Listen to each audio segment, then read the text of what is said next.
سر میں بہت مجبور ہوں، سر چھپانے کی جگہ چاہیے۔ میرا تعلق ایک شریف فیملی سے ہے۔ سیاہ چادر میں نقاب لگائے وہ لڑکی آہستہ سے بولی۔ یوں ہی کسی اجنبی کو گھر میں گھسانے کا زمانہ نہیں ہے، اپنا منہ تو دکھاؤ۔ لڑکی نے فوراً چہرے سے نقاب ہٹایا۔ سرمئی آنکھیں، گلابی ہونٹ، دودھ جیسی شفاف رنگت، اتنی خوبصورتی دیکھ کر میزان خانزادہ دنگ رہ گیا۔ آج سے تم ملازماؤں کی ہیڈ ہو، وہ لڑکی کا دل رکھنے کو نرم لہجے میں بولا۔ ہفتے بعد ہی ملازمہ نے کہا، سر یہ لڑکی بیگم صاحبہ کی الماری سے زیور چوری کر رہی تھی۔ میزان خانزادہ نے ملازمہ کا یقین نہیں کیا، لیکن جب لڑکی کو خود سونے کا سیٹ بیچتے دیکھا تو طیش میں آتے اس کے منہ پر تھپڑ۔ شام کے سائے گہرے ہو رہے تھے۔ خانزادہ حویلی اپنی بلند و بالا دیواروں اور شاہانہ جاہ و جلال کے ساتھ کھڑی تھی۔ حویلی کے در و دیوار سے رعب اور تمکنت ٹپکتی تھی۔ یہ میزان خانزادہ کی ملکیت تھی، جہاں پرندہ بھی پر مارنے سے پہلے اجازت کا طلبگار ہوتا تھا۔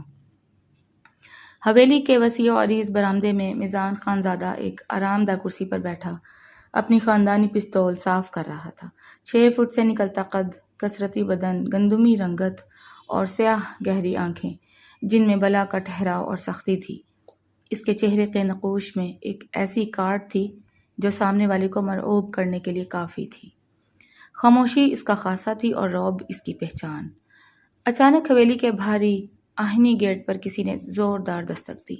خاموش فضا میں وہ آواز ساری حویلی میں گونجی۔ میزان کے ابروؤں پر ناگواری کے بل پڑے۔ اس وقت کون ہو سکتا تھا؟ کچھ دیر بعد بوڑھا گارڈ بابا رحمت تیزی سے اندر داخل ہوا۔ اس کے چہرے پر ہچکچاہٹ تھی۔ خان صاحب، باہر ایک لڑکی آئی ہے، اس نے نظریں جھکا کر اطلاع دی۔ میزان نے پستول میز پر رکھی اور سرد لہجے میں پوچھا، اس وقت کیا چاہتی ہے وہ؟ سائیں، وہ کہہ رہی ہے کہ اسے کام کی ضرورت ہے، بہت مجبور لگتی ہے، التجائیں کر رہی ہے کہ اسے پناہ دی جائے، بابا رحمت نے ڈرتے ڈرتے جواب دیا۔ میزان کے لبوں پر ایک تلخ مسکراہٹ آئی۔ بابا رحمت، یہ خان زادہ حویلی ہے، کوئی خیراتی ادارہ نہیں۔ اسے کہو صبح آئے یا کسی اور دروازے پر دستک دے، ہم انجان لوگوں کو رات کے اس پہر پناہ نہیں دیتے۔ سائیں، میں نے کہا تھا مگر وہ جانے کو تیار نہیں، کہتی ہے میرا اس دنیا میں کوئی نہیں، اگر آج یہاں سے دھتکاری گئی تو باہر کے بھیڑیے مجھے کھا جائیں گے۔ بابا رحمت کی آواز میں مہربانی تھی۔ میزان ایک جھٹکے سے اٹھ کھڑا ہوا، اس کے قدموں کی چاپ برآمدے میں گونجی۔ میں خود دیکھتا ہوں کہ کون ہے جو میزان خانزادہ کے انکار کو خاطر میں نہیں لا رہا۔ وہ لمبے ڈگ بھرتا ہوا گیٹ کی طرف بڑھا۔ گارڈ نے جلدی سے چھوٹا گیٹ کھولا تو باہر کی ٹھنڈی ہوا کے جھونکے کے ساتھ ایک ہیولا سامنے کھڑا نظر آیا۔ سامنے ایک لڑکی کھڑی تھی جو سر سے پاؤں تک سیاہ چادر میں لپٹی ہوئی تھی۔ اس کی چادر پر گرد و غبار کی تہیں تھیں جو اس کے طویل سفر کی گواہی دے رہی تھیں۔ چادر کے اندر سے اس کے لرزتے ہوئے ہاتھ نظر آ رہے تھے جنہوں نے چادر کے پلو کو سختی سے تھاما ہوا تھا۔ تمہیں معلوم نہیں کہ یہ کس کا گھر ہے؟ میزان کی آواز میں گرج تھی۔ لڑکی تھوڑی سی چھٹکی لیکن اس نے ہمت جمع کر کے جواب دیا۔ اس کی آواز میں ایک عجیب سی نفاست تھی، جیسے کوئی پڑھا لکھا شخص بول رہا ہو۔ جانتی ہوں، یہ میزان خانزادہ کی حویلی ہے جس کی سخاوت اور رعب کے قصے مشہور ہیں۔ میں یہاں بھیک مانگنے نہیں آئی، اپنی محنت کے بدلے چھت مانگنے آئی ہوں۔ مجھے کسی ملازم کی ضرورت نہیں ہے، جاؤ یہاں سے، میزان نے بے رخی سے کہا اور مڑنے لگا۔ ٹھہریے خان صاحب، لڑکی کی آواز میں ایک ایسی تڑپ تھی کہ میزان کے قدم رک گئے۔ ایک بے بس لڑکی کی مجبوری کا امتحان نہ لیں، میں اس اندھیری رات میں کہاں جاؤں گی؟ میرے پیچھے موت ہے اور سامنے آپ کا بند دروازہ۔ کیا خانزادوں کی غیرت یہ گوارا کرے گی کہ ایک عورت ان کے در سے مایوس لوٹے؟ میزان مڑا، اس کی آنکھوں میں غصہ تھا۔ تم زبان بہت چلاتی ہو، نقاب کے پیچھے چھپ کر کوئی بھی جھوٹی کہانی سنا سکتا ہے۔ لڑکی کے وجود میں ایک لرزش ہوئی، جیسے وہ کوئی بڑا فیصلہ کر رہی ہو۔ اس نے ایک لمبا سانس لیا اور اپنے لرزتے ہاتھوں سے نقاب کی گرہ کھولی۔ جیسے ہی سیاہ کپڑا اس کے چہرے سے ہٹا، فضا ساکت ہو گئی۔ چاند کی مدھم روشنی اس کے چہرے پر پڑی تو میزان کی سانسیں جیسے سینے میں اٹک گئیں۔ وہ سحر انگیز حسن کی مالک تھی۔ دودھیا رنگت، لمبی سیاہ پلکوں تلے چھپی وہ بڑی بڑی جھیل جیسی آنکھیں جن میں آنسوؤں کی نمی کسی موتی کی طرح چمک رہی تھی۔ اس کے ہونٹ کانپ رہے تھے اور ماتھے پر پسینے کی ننھی بوندیں تھیں۔ اس کے چہرے پر ایک ایسی معصومیت اور وفا تھا اس کے چہرے پر ایک ایسی معصومیت اور وقار تھا جو عام ملازماؤں میں نہیں پایا جاتا۔ وہ کوئی عام لڑکی نہیں لگ رہی تھی بلکہ کسی گلستان کی شہزادی معلوم ہوتی تھی۔ میزان جو عورتوں کے معاملے میں ہمیشہ سخت گیر رہا تھا، اس کے حسن کے سحر میں چند لمحوں کے لیے قید ہو گیا۔ اس کی نظریں اس کے معصوم مگر پرکشش چہرے پر جم کر رہ گئیں۔ غصے کی جگہ ایک عجیب سے تجسس اور کشش نے لے لی۔ میرا نام مہر بانو ہے، اس نے نیچی نظروں سے کہا۔ اس کا لہجہ اب بھی باوقار تھا۔ میں چور نہیں ہوں، بس پناہ گزین ہوں۔ مجھے حویلی کے کونے میں تھوڑی سی جگہ دے دیں، میں ہر کام کروں گی۔ میزان نے خود کو سنبھالا۔ اس کے دل میں اٹھنے والے طوفان کو اس نے اپنے چہرے پر ظاہر نہ ہونے دیا۔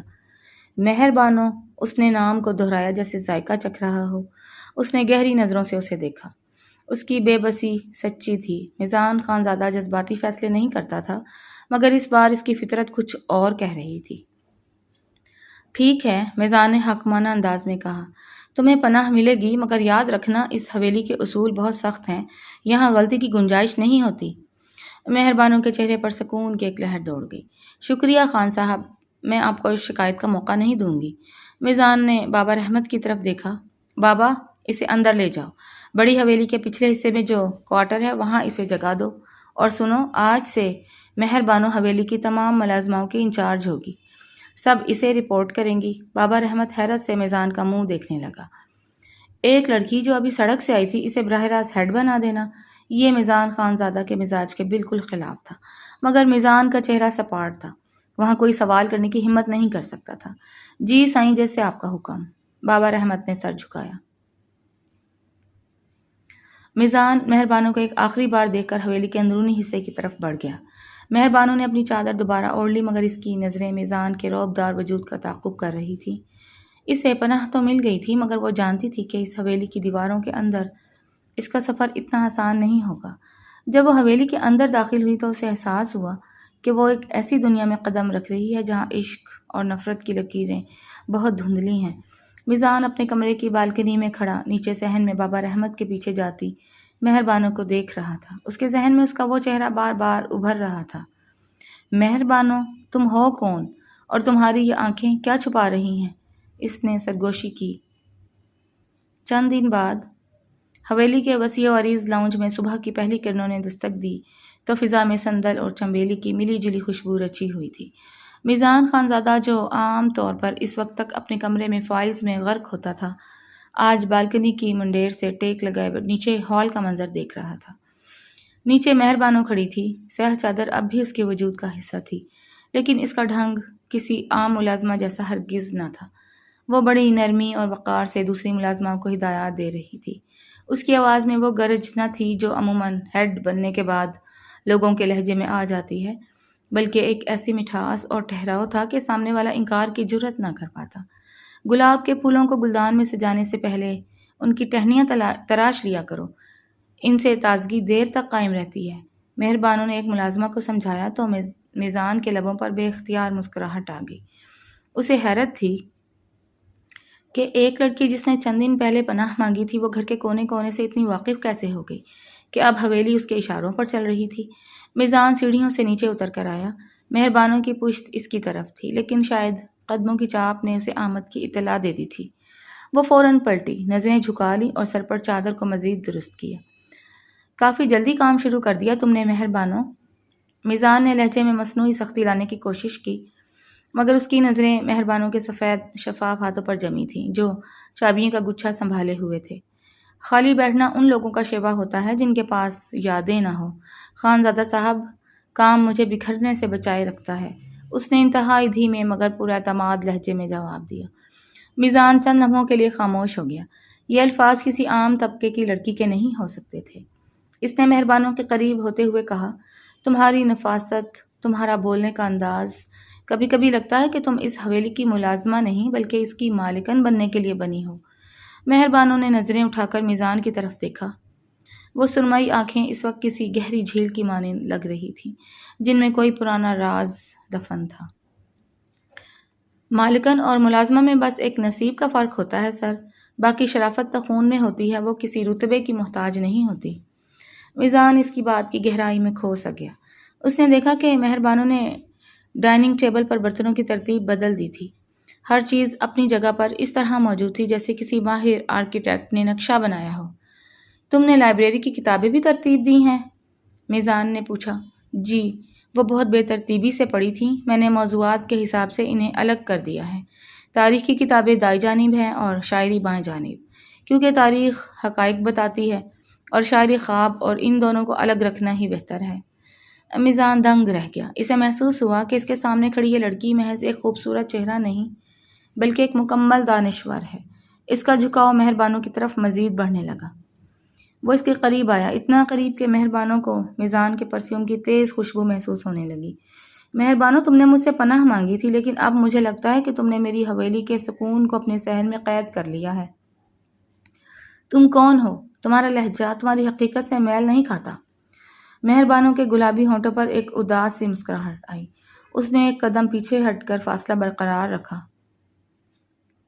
میرا تعلق ایک ایسے ماضی سے ہے جسے میں پیچھے چھوڑ آئی ہوں سر۔ فی الحال میں صرف آپ کی ملازمہ ہوں۔ اس سے زیادہ کچھ جاننے کی کوشش نہ کریں تو بہتر ہوگا۔ سچ اکثر خوبصورت نہیں ہوتا، بلکہ کبھی کبھار تو تکلیف کا باعث بن جاتا ہے۔ لیکن تم میرے لیے اب محض ایک ملازمہ نہیں ہو، میزان نے جذباتی ہو کر کہا۔ اس کی آواز میں ایک ایسی تپش تھی جس نے مہربانوں کو ایک لمحے کے لیے لرزا دیا۔ تمہاری موجودگی اس حویلی میں ایک روشنی کی طرح ہے۔ میں نے کبھی کسی عورت میں اتنی نفاست اور وقار ایک ساتھ نہیں دیکھا۔ مہربانوں نے پھر سے نقاب درست کیا، جیسے وہ خود کو میزان کی تیکھی نظروں سے بچانا چاہ رہی ہو۔ زیادہ روشنی آنکھوں کو خیرہ کر دیتی ہے خانزادہ صاحب، مجھے صرف کام کرنے دیں۔ یہ قربت کسی کے لیے بھی اچھی نہیں ہوگی۔ بیگم صاحبہ کے ناشتے کا وقت ہو رہا ہے، مجھے اجازت دیں۔ وہ ایک ہلکے سے وقار کے ساتھ سر جھکا کر وہاں سے گزر گئی، لیکن اپنے پیچھے صندل کی وہ مہک اور اپنے لفظوں کا وہ جادو چھوڑ گئی جس نے میزان خانزادہ جیسے مغرور انسان کو وہیں کھڑے رہنے پر مجبور کر دیا۔ میزان اسے جاتے ہوئے دیکھتا رہا۔ اسے احساس ہوا کہ وہ لڑکی اس حویلی کے لیے ایک معمہ بنتی جا رہی ہے، ایک ایسا معمہ جسے حل کرنے کی خواہش اسے اپنی لپیٹ میں لے چکی تھی۔ اس کی چال میں وہ لچک تھی جو کسی شہزادی کا خاصہ ہوتی ہے۔ اس کے ہاتھ جب کسی چیز کو چھوتے تھے تو وہ چیز قیمتی لگنے لگتی تھی۔ میزان نے دل ہی دل میں اعتراف کیا کہ وہ مہربانوں کی خوبصورتی کا نہیں بلکہ اس کی اس سحر انگیز شخصیت کا قیدی ہو چکا ہے جو خاموشی میں بھی ہزار داستانیں سناتی تھی۔ حویلی میں اب ماحول بدل رہا تھا اور سازشیں ہونے لگی تھیں۔ زبیدہ جو پچھلے 20 سالوں سے اس حویلی میں کام کر رہی تھی، آج کل مہربانوں کی بڑھتی ہوئی اہمیت دیکھ کر اندر ہی اندر جل کر کوئلہ ہو رہی تھی۔ اسے مہربانوں کا وہ سلیقہ، وہ جھکی نظریں اور میزان خانزادہ کی اس پر خاصی نوازشات ایک آنکھ نہ بھاتی تھیں۔ وہ دبے قدموں بیگم صاحبہ کے کمرے میں داخل ہوئی۔ بیگم صاحبہ اپنے بستر پر بیٹھی تسبیح پڑھ رہی تھیں۔ زبیدہ نے موقع پاتے ہی چہرے پر ہمدردی کا لبادہ اوڑھ لیا۔ بیگم صاحبہ، اگر برا نہ مانے تو ایک عرض کروں؟ زبیدہ نے آواز کو لرزیدہ بناتے ہوئے کہا۔ بیگم صاحبہ نے اینک کے پیچھے سے اسے دیکھا۔ خیریت تو ہے زبیدہ، کیا بات ہے؟ بیگم صاحبہ، بات ہی کچھ ایسی ہے کہ خاموش رہنا گناہ لگتا ہے۔ وہ جو نئی لڑکی آئی ہے نا، مہربانوں، اس کی شرافت کا نقاب محض ایک دکھاوا ہے۔ آج دوپہر جب آپ سو رہی تھی، میں نے اسے آپ کی الماری کے قریب مشکوک حالت میں دیکھا۔ وہ تجوری کے لاگ کو بہت غور سے دیکھ رہی تھی۔ بیگم صاحبہ کے ماتھے پر بل پڑ گئے۔ تمہارا مطلب ہے وہ چور ہے؟ لیکن میزان تو اس کی تعریفیں کرتے نہیں تھکتا۔ سرکار تو بھولے ہیں، لڑکی کا حسن دیکھ کر مرد کی عقل پر پردہ پڑ جاتا ہے، مگر آپ تو جہاں دیدہ ہیں، ایسی لڑکیاں گھروں میں پناہ نہیں لیتی بلکہ ہاتھ صاف کرنے کے موقع ڈھونڈتی ہیں۔ بیگم صاحبہ خاموش ہو گئیں۔ زبیدہ نے اپنا زہر گھول دیا تھا، اب باری میزان خانزادہ کی تھی۔ تھوڑی دیر بعد زبیدہ میزان کے اسٹڈی روم کے باہر کھڑی تھی۔ میزان کسی فائل میں مگن تھا جب زبیدہ نے اجازت مانگی۔ سر، ایک بہت ضروری بات کرنی تھی، میزان نے سر اٹھائے بغیر کہا۔ بولو زبیدہ، کیا بات ہے؟ سر، وہ مہربانوں، وہ لڑکی جسے آپ نے بہت معصوم سمجھ کر سر پر بٹھایا ہے، وہ دراصل شرافت کے لبادے میں ایک شاطر چور ہے۔ میں نے اسے خود بیگم صاحبہ کے زیورات کی الماری کے پاس رنگے ہاتھوں پکڑنے کی کوشش کی، مگر وہ بڑی صفائی سے نکل گئی۔ میزان کے ہاتھ میں پکڑا قلم ایک دم رک گیا۔ اس نے آہستہ سے سر اٹھایا اور اپنی گہری نظروں سے زبیدہ کو دیکھا۔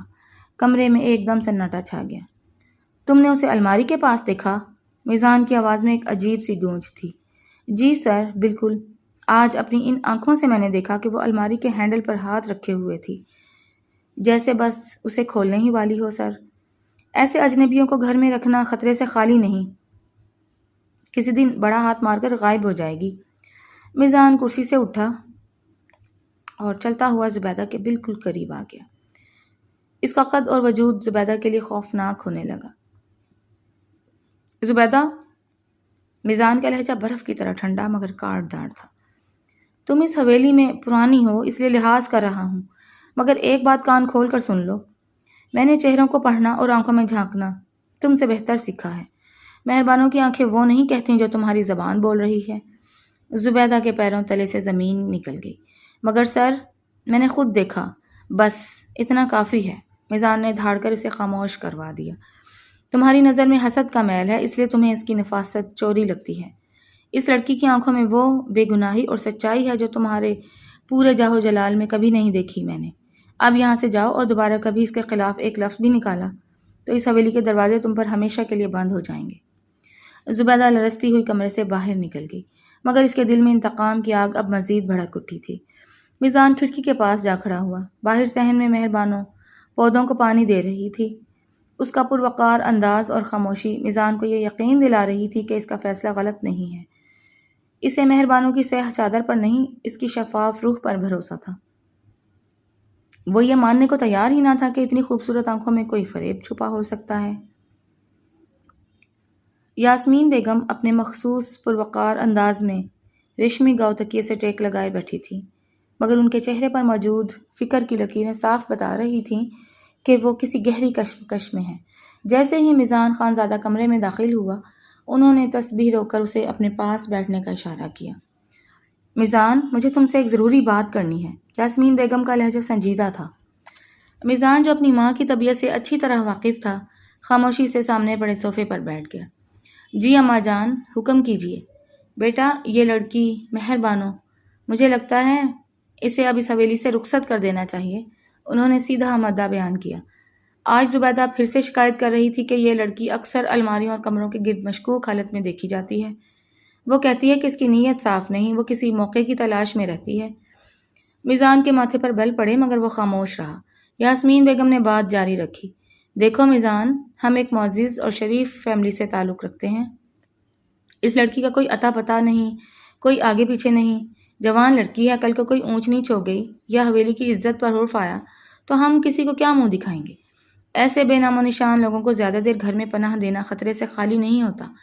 میزان نے گہرا سانس لیا اور اپنی ماں کی نظروں میں نظریں ڈال کر انتہائی ٹھہراؤ کے ساتھ بولا، اماں جان، میں نے کچھ سوچ کر ہی اسے یہاں رکھا ہے۔ مہربانوں اس حویلی میں ایک محض ملازمہ نہیں، وہ ایک ضرورت مند ہے جس نے مجھ سے پناہ مانگی تھی، اور خان زادہ کے دروازے سے کوئی پناہ مانگنے والا خالی ہاتھ نہیں جاتا۔ میں اسے زبان دے چکا ہوں کہ یہ گھر اب اس کا حصار ہے۔ یاسمین بیگم نے کچھ کہنا چاہا مگر میزان نے ہاتھ کے اشارے سے انہیں روک دیا۔ جہاں تک بات ہے زبیدہ کی، تو آپ اسے مجھ سے بہتر جانتی ہیں۔ اسے جھوٹ بولنے اور باتیں بنانے کی پرانی عادت ہے۔ اسے صرف اس بات کی تکلیف ہے کہ مہربانوں نے اس کی وہ جگہ لے لی ہے جو اسے برسوں میں نہ مل سکی۔ مہربانوں کی نفاست، اس کا سلیقہ اور اس کی اہمیت زبیدہ سے برداشت نہیں ہو رہی۔ میزان کا لہجہ اب مزید دو ٹوک ہو گیا تھا۔ اماں جان، مہربانوں اب اس حویلی کا حصہ ہے، جب تک وہ خود یہاں سے جانے کا نہیں کہے گی میں اسے اس گھر سے نہیں نکال سکتا۔ اور یہ بات آپ بھی اچھی طرح سمجھ لیں اور زبیدہ کو بھی ایک بار آخری تنبیہ کر دیں کہ وہ اپنی زبان کو لگام دے۔ اگر دوبارہ اس نے مہربانوں کے خلاف کوئی بے بنیاد بات کی یا اسے پریشان کرنے کی کوشش کی تو مجھ سے برا کوئی نہیں ہوگا۔ یاسمین بیگم اپنے بیٹے کا یہ روپ دیکھ کر دنگ رہ گئیں۔ انہوں نے میزان کو پہلے کبھی کسی کے لیے اتنا پرجوش اور پروٹیکٹیو نہیں دیکھا تھا۔ میزان اپنی بات مکمل کر کے اٹھ کھڑا ہوا۔ مجھے امید ہے کہ آپ زبیدہ کو سمجھا دیں گی، مجھے اب ایک میٹنگ کے لیے نکلنا ہے۔ وہ بغیر مڑے کمرے سے باہر نکل گیا، مگر یاسمین بیگم کی سوچتی ہوئی نظریں دور تک اس کا پیچھا کرتی رہیں۔ وہ میزان کو بچپن سے جانتی تھی، اس کی خاموشی میں چھپے طوفان کو بھی پہچانتی تھی۔ کچھ تو ہے، یاسمین بیگم نے بڑبڑاتے ہوئے سوچا، جس لڑکی کو میزان محض ترس کھا کر لایا تھا وہ اتنی جلدی اس کے اعصاب پر کیسے سوار ہو گئی؟ یہ پناہ ہے یا کوئی نیا راستہ جو میزان ہم سے دور لے جا رہا ہے؟ حویلی کے دالان میں خاموشی چھائی تھی، مگر یاسمین بیگم کے دل میں شک کے کئی بیج بوئے جا چکے تھے جو آنے والے وقت میں کسی بڑے حادثے کا پیش خیمہ بننے والے تھے۔ شہر کا سرافہ بازار اپنی پوری گہما گہمی کے ساتھ رواں دواں تھا۔ سناروں کی دکانوں سے آتی ٹھک ٹھک کی آوازیں اور خریداروں کا ہجوم ایک عجیب سا شور پیدا کر رہا تھا۔ میزان خانزادہ اپنی گاڑی میں بیٹھا کسی کاروباری میٹنگ سے واپس لوٹ رہا تھا کہ اچانک ایک موڑ پر ٹریفک کی روانی سست پڑ گئی۔ اس کی نظریں بے خیالی میں باہر دکانوں کے تھڑوں کو چھو رہی تھی کہ ایک مانوس سے وجود نے اس کے دل کی دھڑکن کو ایک پل کے لیے روک دیا۔ ایک زیورات کی دکان کے کونے میں سیاہ چادر میں لپٹی وہ لڑکی کھڑی تھی، وہی قد و قامت، وہی وقار، وہی سیاہ چادر جس کی تعریف میں میزان زمین و آسمان کے قلابے ملا دیے تھے۔ مہر بانو یہاں؟ اس نے بڑبڑایا۔ اس کے دل نے کہا کہ شاید کوئی غلط فہمی ہے، مگر جب اس لڑکی نے اپنا رخ موڑا تو میزان کا شک یقین میں بدل گیا۔ وہ مہر بانو ہی تھی۔ میزان نے ڈرائیور کو گاڑی روکنے کا اشارہ کیا اور خود نیچے اتر گیا۔ وہ اسے پکارنے ہی والا تھا کہ مہر بانو نے اپنے بیگ سے ایک مخملی ڈبیا نکالی۔ دکاندار نے اسے کھولا تو سورج کی شعاعیں اس پر پڑیں اور وہ چمک میزان کی آنکھوں میں چبھنے لگی۔ وہ وہی مورنی والا سونے کا سیٹ تھا جو یاسمین بیگم کی تجوری کی زینت ہوا کرتا تھا۔ وہ قیمتی نولکھا سیٹ جو خانزادہ خاندان کی نشانی تھا۔ میزان کو لگا جیسے کسی نے اس کے پیروں تلے سے زمین نکال دی ہو۔ اس کا بھروسہ لمحوں میں کرچی کرچی ہو گیا۔ خون اس کے سر کو چڑھنے لگا۔ اس کی آنکھوں میں وہ معصومیت، وہ شرافت جو اس نے مہر بانو کی آنکھوں میں دیکھی تھی، اب اسے ایک سوچی سمجھی شاطرانہ چال لگنے لگی۔ تو زبیدہ سچی تھی۔ اس نے مٹھیاں بھینچ لیں۔ میری ماں ٹھیک کہتی تھی، سانپ کو کتنا ہی دودھ پلاؤ وہ ڈستا ضرور ہے۔ اس نے چاہا کہ وہیں جا کر اسے رنگے ہاتھوں پکڑ لے، مگر اس کی انا نے اسے روک دیا۔ وہ اسے رنگے ہاتھوں سب کے سامنے ذلیل کرنا چاہتا تھا۔ وہ تیزی سے گاڑی میں بیٹھا۔ گاڑی حویلی کی طرف بھگاؤ۔ اس کی آواز میں وہ گرج تھی کہ ڈرائیور بھی کانپ کر رہ گیا۔ حویلی میں شام کے سائے گہرے ہو رہے تھے۔ یاسمین بیگم لاؤنج میں بیٹھی تھیں اور مہر بانو جو ابھی ابھی بازار سے واپس آئی تھی بڑی نفاست سے چائے کی ٹرے میز پر رکھ رہی تھی۔ اس کا چہرہ پرسکون تھا، وہی دھیما پن، وہی وقار جھلک رہا تھا جو اس کی شخصیت کا خاصہ تھا۔ اچانک حویلی کا دروازہ زور سے کھلا۔ میزان خانزادہ غصے سے بھرا اندر داخل ہوا۔ اس کی چہرے کی سرخی اور تنی ہوئی رگیں چیخ چیخ کر بتا رہی تھیں کہ آج کوئی بڑا طوفان آنے والا ہے۔ میزان کیا ہوا بیٹا، خیر تو ہے؟ یاسمین بیگم پریشانی سے اٹھ کھڑی ہوئی۔ میزان کی نظریں صرف مہر بانو پر جمی تھیں۔ مہر بانو نے جب میزان کے غضبناک چہرے کو دیکھا تو اس کے ہاتھ سے چائے کا کپ لرز گیا۔ سر آپ کی طبیعت ٹھیک ہے؟ مہر بانو نے دھیمی آواز میں پوچھا۔ میزان نے ایک وحشت ناک قہقہہ لگایا۔ طبیعت؟ میری طبیعت تو اب ٹھیک ہوگی مہر بانو، اب جب تمہارا یہ نقاب اترے گا۔ اس سے پہلے کہ کوئی کچھ سمجھ پاتا، میزان نے 2 قدم آگے بڑھ کر ایک زوردار تھپڑ مہر بانو کے سفید شفاف چہرے پر رسید کیا۔ تھپڑ کی آواز پورے ہال میں گونجی۔ مہر بانو کا سر ایک طرف جھک گیا۔ اس کے ہونٹ کے کونے سے خون کی ایک باریک لکیر نکل آئی۔ یاسمین بیگم کے منہ سے چیخ نکل گئی۔ میزان یہ کیا بدتمیزی ہے؟ وہ چلائیں۔ بدتمیزی میں کر رہا ہوں یا یہ چور؟ میزان دھاڑا۔ اس نے مہر بانو کا بازو سختی سے جکڑ لیا۔ بولو کہاں ہے وہ سونے کا سیٹ جو تم ابھی سرافہ بازار میں بیچ کر آئی ہو؟ بولو کہاں ہے وہ شرافت جو تمہاری آنکھوں سے ٹپکتی تھی؟ مہر بانو نے آہستہ سے اپنا چہرہ اٹھایا۔ اس کی سرمئی آنکھوں میں آنسو تیر رہے تھے مگر وہ خاموش تھی۔ اس کی خاموشی نے میزان کے غصے کو مزید بھڑکا دیا۔ خاموش کیوں ہو؟ زبان کو لقوہ مار گیا ہے؟ ابھی تو تم بڑی فلسفیانہ باتیں کر رہی تھی کہ شرافت خون میں ہوتی ہے۔ کیا یہی تمہاری شرافت ہے کہ جس گھر نے پناہ دی اس کی جڑیں کاٹ دیں؟ میزان نے اسے جھنجھوڑ کر پوچھا۔ مہر بانو کے آنسو اب اس کے گالوں پر بہہ رہے تھے۔ اسے درد تھپڑ کا نہیں، اس تکلیف، اس اعتبار کے ٹوٹنے کی تھی جو اسے اس حویلی میں پہلی بار ملا تھا۔ وہ چاہتی تو کہہ سکتی تھی کہ وہ سیٹ جعلی تھا، وہ کہہ سکتی تھی کہ وہ کسی مجبوری میں وہاں گئی تھی، مگر اس کے اندر کی خودداری نے اسے چپ رہنے پر مجبور کر دیا تھا۔ جس شخص نے اسے سنے بغیر، اسے سمجھے بغیر سب کے سامنے تھپڑ مار دیا، اسے صفائی دینا وہ اپنی توہین سمجھتی تھی۔ سرکار میں نے کہا تھا نا، یہ لڑکی آستین کا سانپ ہے۔ زبیدہ جو دور کھڑی یہ منظر دیکھ رہی تھی اب قریب آ کر زہر اگلنے لگی۔ دیکھ لیں بیگم صاحبہ، اپنی آنکھوں سے دیکھ لیں۔ میزان نے مہر بانو کو ایک جھٹکا دے کر پیچھے دھکیلا۔ میں نے تم پر بھروسہ کیا مہربانوں، میں نے تمہاری خاطر اپنی ماں سے بحث کی، تمہاری جھوٹی بے گناہی کی قسمیں کھائیں، اور تم نے کیا کیا؟ تم نے میرا سر سب کے سامنے جھکا دیا۔ تم ایک چور ہو، ایک عام سی معمولی سی چور۔ مہربانوں نے نقاب کے پیچھے سے ایک لمبی ہچکی لی۔ اس نے میزان کی آنکھوں میں دیکھا، وہ آنکھیں جو کبھی اس کے لیے ستائش سے بھر جاتی تھیں اب نفرت کی آگ اگل رہی تھی۔ کیوں نہیں بولتی تم؟ بولو کہ تم نے نہیں چرایا وہ سیٹ، کہو کہ میں نے جو بازار میں دیکھا وہ غلط تھا۔ میزان کی آواز میں اب ایک بے بسی بھی شامل تھی۔ وہ چاہتا تھا کہ وہ ایک بار کہتے کہ وہ غلط ہے، مگر مہربانوں کی خاموشی اسے مارے ڈال رہی تھی۔ مہربانوں نے صرف اتنا کہا، جہاں بھروسہ نہ ہو وہاں وضاحتیں فضول ہو۔ وضاحتیں؟ میزان نے غصے سے تپ کر اسے دوبارہ دیوار سے لگا دیا۔ وضاحتیں وہ دیتے ہیں جو بے گناہ ہوں، تم تو رنگے ہاتھوں پکڑی گئی ہو۔ تم جیسی لڑکیوں کا ٹھکانہ یہ معزز حویلیاں نہیں بلکہ سڑکیں اور جیلیں ہوتی ہیں۔ میں نے تمہیں پناہ دی، سر چھپانے کی جگہ دی، اور تم نے میری پیٹھ میں چھرا گھونپ دیا۔ اس نے مہربانوں کا چھوٹا سا بیگ اٹھایا اور اسے فرش پر الٹ دیا۔ اس میں سے چند پیسے، کچھ دوائیاں اور ایک پرانا نقاب نکلا۔ نکل جاؤ میری حویلی سے، میزان نے باہر کی طرف اشارہ کیا، ابھی اور اسی وقت۔ اگر دوبارہ اس حویلی کے آس پاس بھی نظر آئیں تو میں بھول جاؤں گا کہ تم ایک عورت ہو۔ مہربانوں نے لرزتے ہاتھوں سے اپنا بکھرا ہوا سامان سمیٹا۔ اس کی شخصیت کا وہ وقار اب بھی ٹوٹا نہیں تھا۔ اس نے اپنا سر اونچا کیا، اپنے آنسو پونچھے اور میزان کے سامنے سے گزرنے لگی۔ میزان کو لگا کہ جیسے اس کا اپنا سانس رک رہا ہو۔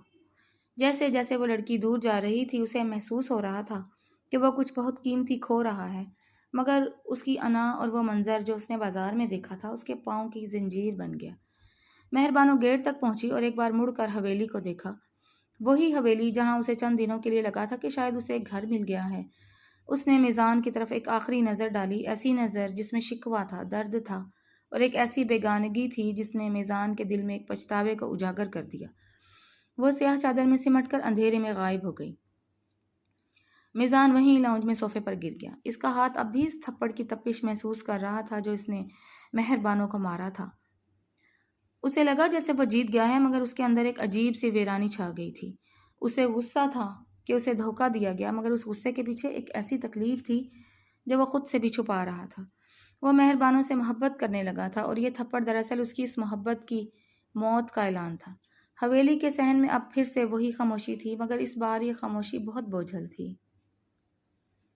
حویلی کی فضاؤں میں ایک ایسا سکوت چھایا ہوا تھا جو کسی بڑے حادثے کا پیش خیمہ لگ رہا تھا۔ مہربانوں کے جانے کے بعد میزان خانزادہ اپنے اسٹڈی روم میں مقید ہو گیا، مگر دیواروں پر لگی قیمتی پینٹنگز اور کتابوں کی ترتیب اسے مہربانوں کے لمس کی یاد دلا رہی تھی۔ اسے بار بار وہی لمحہ یاد آ رہا تھا جب اس کا ہاتھ مہربانوں کے چہرے پر پڑا۔ میں نے صحیح کیا، وہ چور تھی۔ وہ خود کو یقین دلانے کی کوشش کر رہا تھا، مگر دل کے کسی کونے میں ایک کانٹا سا چبھ رہا تھا۔ وہ بے چین ہو کر کمرے میں چکر لگانے لگا۔ باہر بارش شروع ہو چکی تھی، بالکل ویسی ہی رات تھی جب مہربانوں پہلی بار گیٹ پر آئی تھی۔ رات کے 2 بج رہے تھے، میزان کو نیند نہیں آ رہی تھی۔ اس نے سوچا کہ شاید مہربانوں نے کچھ اور بھی چرایا ہو۔ اس نے بے چینی میں اس نے فیصلہ کیا کہ وہ تمام خاندانی زیورات کی پڑتال کرے گا اور انہیں بینک کے لاکر میں منتقل کر دے گا تاکہ آئندہ کسی ملازمہ کی ہمت نہ ہو۔ وہ اپنے ماں کے کمرے میں گیا اور خاموشی سے تجوری کی چابی لی۔ یاسمین بیگم سو رہی تھی۔ میزان نے تجوری کھولی اور ایک ایک کر کے زیورات کے ڈبے نکالنے شروع کیے۔ پھر اچانک اس کے ہاتھ ایک خفیہ خانے کے بٹن پر پڑے۔ یہ وہ خانہ تھا جس کا علم صرف اسے اور اس کے مرحوم والد کو تھا۔ اس نے جیسے ہی وہ خانہ کھولا، اس کے سینے میں سانسیں منجمد ہو گئیں۔ وہاں ریشمی کپڑے میں لپٹا وہی مورنی والا سونے کا سیٹ موجود تھا جسے وہ بازار میں بکتے دیکھ کر آیا تھا۔ میزان کے ہاتھوں سے ڈبہ چھوٹ کر نیچے گرا۔ اسے لگا جیسے کسی نے اس کے پورے وجود پر برفانی پانی ڈال دیا ہو۔ اس نے لرزتے ہاتھوں سے وہ سیٹ اٹھایا۔ اس کی چمک وہی تھی، اس کی تراش وہی تھی۔ یہ اصلی سیٹ تھا۔ یہ یہاں کیسے؟ اس کی آواز حلق میں پھنس گئی۔ اگر یہ یہاں ہے تو وہ کیا تھا جو مہربانوں بیچ رہی تھی؟ اسے یاد آیا کہ مہربانوں نے تھپڑ کھانے کے بعد صرف ایک جملہ کہا تھا، جہاں بھروسہ نہ ہو وہاں وضاحتیں فضول ہوتی ہیں۔ میزان کو اپنی سانسیں اکھڑتی ہوئی محسوس ہوئیں۔ اس نے وہی سیٹ اٹھایا اور دیوانہ وار باہر کی طرف بھاگا۔ اس نے گاڑی نکالی اور تیزی سے شہر کی طرف روانہ ہوا۔ وہ اس جولر کے پاس جانا چاہتا تھا جہاں اس نے مہربانوں کو دیکھا تھا۔ اگلی صبح جیسے ہی بازار کھلا، میزان خان زادہ اس جیولر کی دکان کے باہر کھڑا تھا جس کا نام الماس جیولرز تھا۔ دکان کا بوڑھا مالک حاجی بشیر اپنی دکان کھول ہی رہا تھا کہ میزان اندر داخل ہوا۔ کل یہاں ایک لڑکی آئی تھی سیاہ چادر میں، اس نے تمہیں ایک سیٹ بیچا تھا، میزان نے بغیر کسی تمہید کے کہا۔ اس کی آنکھیں جاگنے کی وجہ سے سرخ ہو رہی تھیں۔ حاجی بشیر نے اسے پہچان لیا۔ جی خانزادہ صاحب، وہ آئی تھیں، مگر آپ کو اس سے کیا غرض؟ وہ سیٹ دکھاؤ مجھے، میزان نے کرخت لہجے میں کہا۔ بوڑھے جیولر نے ایک چھوٹا سا ڈبہ نکالا۔ اس میں ایک سیٹ تھا جو ہو بہو میزان کے خاندانی سیٹ جیسا تھا، مگر اس کی چمک مدھم تھی۔ خانزادہ صاحب، یہ اصلی سونا نہیں ہے، یہ چاندی پر سونے کا کام ہے اور کچھ خاندانی نگینے لگے ہیں۔ اس کی قیمت اتنی نہیں تھی، مگر میں نے اس لڑکی کی مجبوری دیکھ کر اسے اچھے دام دے دیے۔ میزان کو لگا جیسے اس کے سر پر کسی نے ہتھوڑا مارا ہو۔ مجبوری؟ کیسی مجبوری؟ حاجی بشیر نے ایک لمبا سانس لیا اور میزان کو صوفے پر بیٹھنے کا اشارہ کیا۔ خانزادہ صاحب، آپ اس لڑکی کو نہیں جانتے؟ وہ مہر بانو ہے، چودھری اسد اللہ خان کی اکلوتی بیٹی۔ میزان کا دل جیسے دھڑکنا بھول گیا۔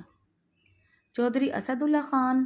وہ تو اس علاقے کے سب سے بڑے زمیندار تھے جن کے پورے خاندان کو دشمنوں نے ایک ہی رات میں… جی حاجی بشیر کی آنکھوں میں آنسو آ گئے۔ وہ خونی رات جب ان کے دشمنوں نے پورے گھرانے کو ختم کر دیا۔ مہر بانو کو ان کی وفادار دائی ماں نے عقبی دروازے سے نکال کر چھپا دیا تھا۔ وہ اس جاہ و جلال والے گھر کی شہزادی تھی۔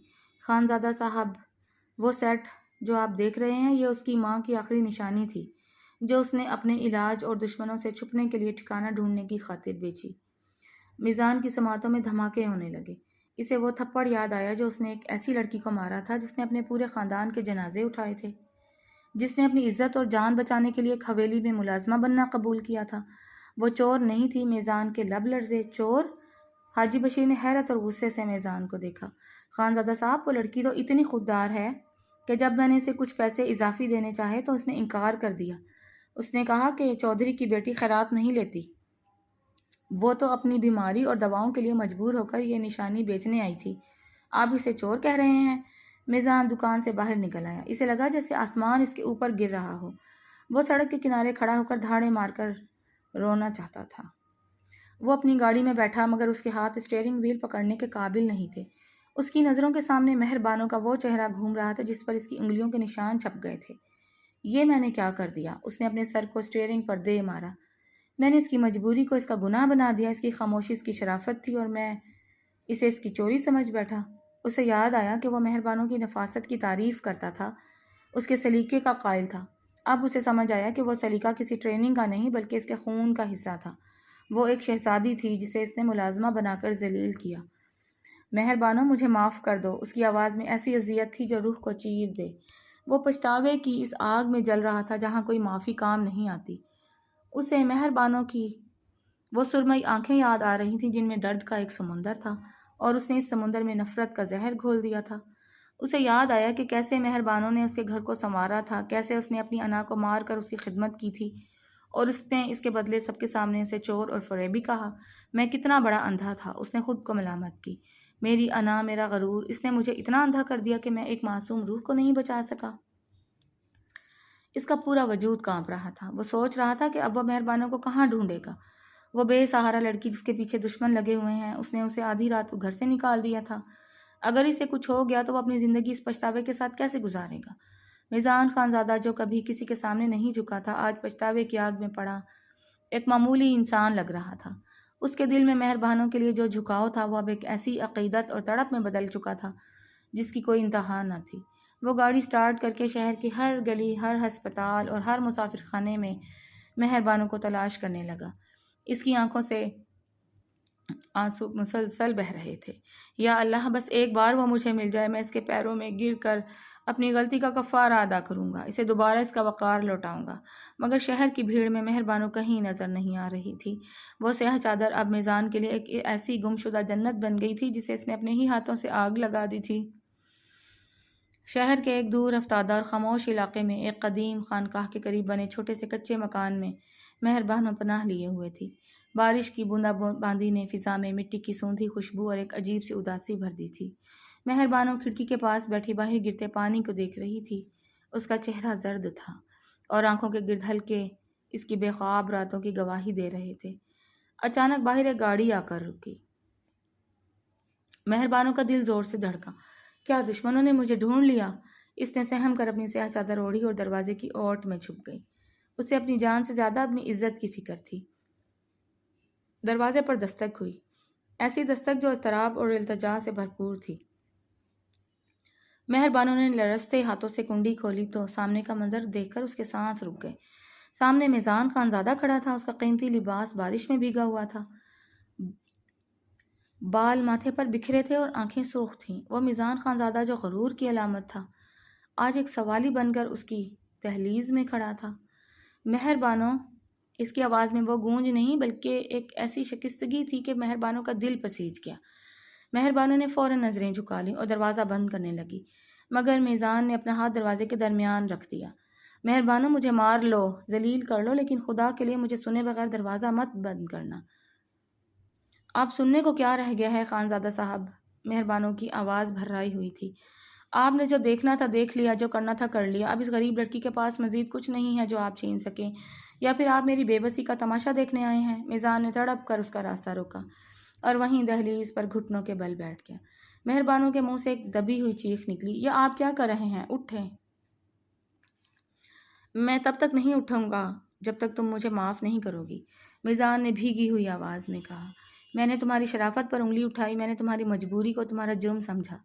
مجھے حاجی بشیر نے سب بتا دیا ہے، مجھے پتہ چل گیا ہے کہ تم کون ہو۔ تم شہزادی ہو مہربانوں، اور میں ایک معمولی انسان جس نے چاند پر تھوکنے کی کوشش کی۔ مہربانوں کی آنکھوں سے آنسو ٹوٹ کر گرنے لگے۔ میزان نے ہمت کر کے اس کا وہ ہاتھ تھاما جو کانپ رہا تھا۔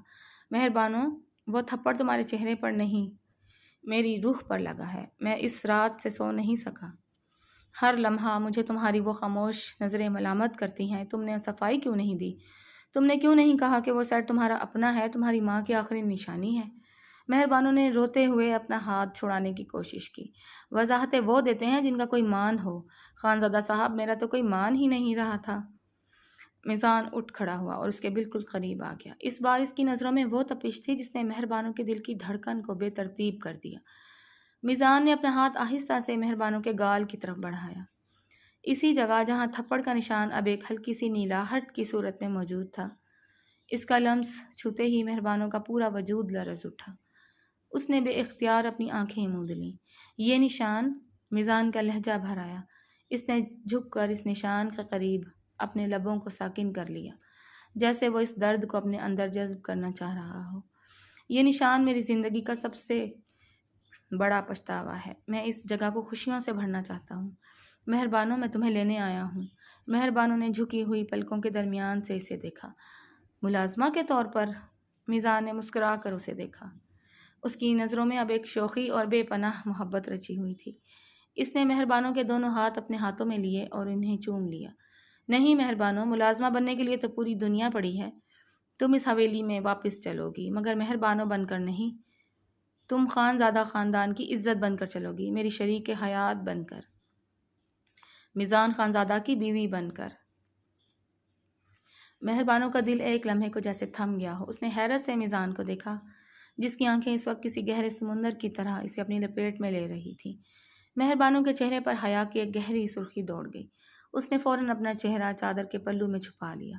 میزان کو اس کی یہ شرماہٹ بے حد بھلی لگی۔ وہ تھوڑا اور جھکا اور سرگوشی میں بولا، کیوں؟ اب کیا ارادہ ہے؟ اس گنہگار کو معافی ملے گی یا سزائے موت؟ مہربانوں نے نقاب کے پیچھے سے دھیمی آواز میں کہا، آپ بہت ضدی ہیں خانزادہ صاحب۔ ضدی تو میں پہلے تھا، اب تو میں تمہارا اسیر ہوں، میزان نے شوخ لہجے میں کہا اور اس کا ہاتھ تھام کر اسے گاڑی کی طرف لے جانے لگا۔ جب میزان مہربانوں کو لے کر حویلی پہنچا تو یاسمین بیگم اور تمام ملازم کھڑے تھے۔ یاسمین بیگم کی آنکھوں میں آنسو تھے۔ وہ آگے بڑھیں اور مہربانوں کو گلے سے لگا لیا۔ مجھے معاف کر دو بیٹی، ہم تمہیں پہچان نہیں سکے۔ مہربانوں نے روتے ہوئے ان کے ہاتھ چوم لیے۔ فضا میں خوشی کی ایک لہر دوڑ گئی۔ زبیدہ ایک کونے میں کھڑی شرمندگی سے زمین میں دھنسی جا رہی تھی، مگر مہربانوں نے اس کی طرف دیکھ کر صرف ایک مسکراہٹ دی، جیسے اس نے سب کچھ معاف کر دیا ہو۔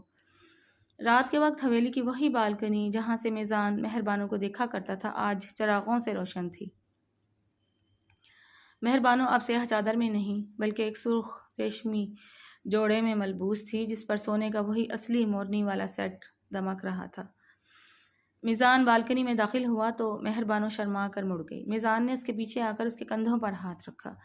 آئینے میں دونوں کا عکس کسی خواب کی طرح لگ رہا تھا۔ آج تم واقعی کسی سلطنت کی شہزادی لگ رہی ہو، میزان نے آئینے میں اس کی آنکھوں میں جھانکتے ہوئے کہا۔ مہر بانو نے نظریں جھکا لیں۔ اس کے دل کی دھڑکن اتنی تیز تھی کہ اسے اپنے کانوں میں سنائی دے رہی تھی۔ میزان نے اس کے بالوں کی ایک لٹ کو پیار سے کان کے پیچھے اڑسا۔ مہر بانو، کیا میں ایک سوال پوچھ سکتا ہوں؟ جی، مہر بانو نے بمشکل جواب دیا۔ جب میں نے تمہیں تھپڑ مارا تھا تو تمہارے دل میں میرے لیے نفرت پیدا ہو گئی تھی؟ مہر بانو خاموش رہی، پھر آہستہ سے مڑی اور میزان کے سینے پر اپنا سر رکھ دیا۔ اس کی دھڑکنیں اب میزان کی دھڑکنوں سے ہم آہنگ ہو رہی تھیں۔ نفرت تو ان سے ہوتی ہے جن سے کوئی رشتہ نہ ہو خان زادہ صاحب۔ آپ سے تو وہ رشتہ جڑ چکا تھا جسے ٹوٹنا ہی نہیں تھا۔ مجھے درد تھپڑ کا نہیں، اس بات کا تھا کہ آپ نے مجھے غیر سمجھا تھا۔ میزان نے اسے اپنی باہوں کے حصار میں لے لیا۔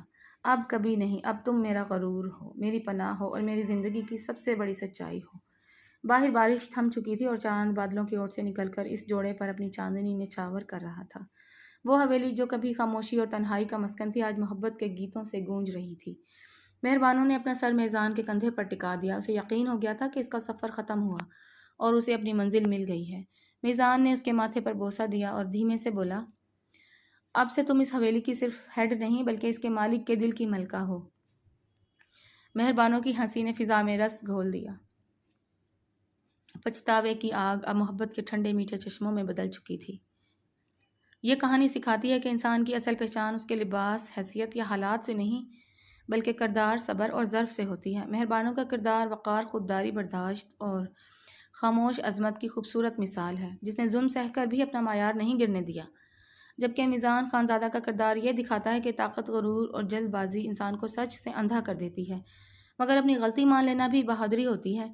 زبیدہ جیسے کردار حسد اور سازش کی نمائندگی کرتے ہیں، جو دوسروں کو گرا کر خود بلند ہونا چاہتے ہیں مگر آخرکار رسوا ہو جاتے ہیں۔ کہانی کا سب سے بڑا سبق یہ ہے کہ بغیر تحقیق الزام لگانا، غصے میں فیصلے کرنا اور کسی کی خاموشی کو جرم سمجھ لینا تباہی لا سکتا ہے، جبکہ اعتماد، انصاف اور سننے کا حوصلہ رشتوں کو بچا لیتا ہے۔ ریڈرز کے لیے پیغام یہی ہے کہ ہر خاموش شخص کمزور نہیں ہوتا۔ کچھ لوگ درد میں بھی باوقار رہتے ہیں، اس لیے لوگوں کو ان کے حال سے نہیں ان کے اخلاق سے پرکھیں، کیونکہ کبھی کبھی جسے ہم معمولی سمجھتے ہیں وہی اصل میں سب سے قیمتی ہوتا ہے۔ اور آپ کو یہ کہانی کیسی لگی، پڑھ کر اپنی رائے کا اظہار کیجیے گا اور چینل کو سبسکرائب کر لیں۔ شکریہ۔